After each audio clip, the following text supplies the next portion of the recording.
Hello, historians. This is Mr. Fredo. In one of our final episodes for our quick mini lessons, we have one of the most disappointing, heartbreaking, and disgusting examples of human action throughout the history of the world, and that's the triangular trade and the transatlantic slave trade that was a part of this. There's nothing amusing or funny about this one. This is certainly a different type of topic. As far as an introduction is concerned, it's very, very simple.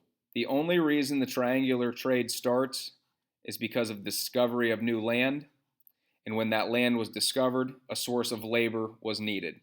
Natives in the New World were tried, and they weren't as successful as laborers or slaves because they were more susceptible to European diseases. Europeans were actually also tried, but also were ineffective because they weren't used to the types of climates involved and they weren't used to the type of work involved.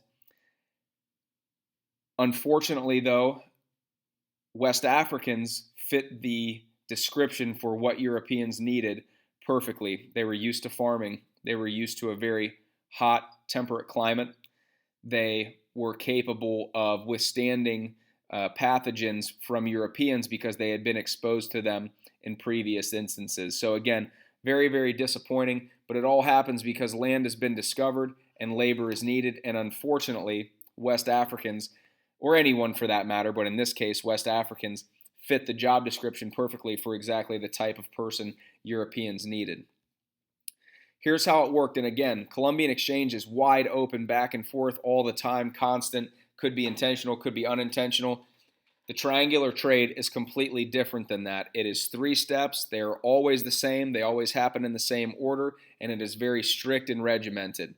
3 main groups involved. The European traders. They're the only ones who are going to go through this entire process. Step 1, step 2, step 3. Second group is the West African chiefs. Now, when I say groups, I'm not saying the people involved. I'm saying the people involved in making exchanges, because obviously there's other people involved throughout this process. But in terms of exchanges, one group is the European trader.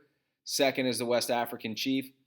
Third is the New World plantation owner, someone who owns this very large piece of farmland in the New World, and is probably somebody just from Europe who had gone there and stayed.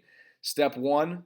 The Europeans are going to leave Europe. They're going to take manufactured goods like guns or alcohol to West Africa, and there they are going to give up those manufactured goods for slaves. The West African chiefs receive the manufactured goods. The European trader is going to take those slaves across the Atlantic Ocean, an absolutely horrific trip, so bad that people on board would try to kill themselves or starve themselves so that they wouldn't even have to be on the boat, let alone face what they were going to be faced with in the New World. The European trader would arrive in the New World. They would then trade slaves for money, or in some cases, they would trade them for raw materials, cash crops like tobacco or cotton or sugarcane that had been produced in the New World, and then the European traders would take them back to Western Europe, where those cash crops would sell for very, very high amounts because, again, they couldn't be produced in Western Europe. And that process repeated itself over and over and over again over the course of around 200 years, to the point where anywhere from 10 to 15 million West Africans were forcefully taken from their home, forced onto these ships, and forced to work basically until they died in the New World, all for European profit.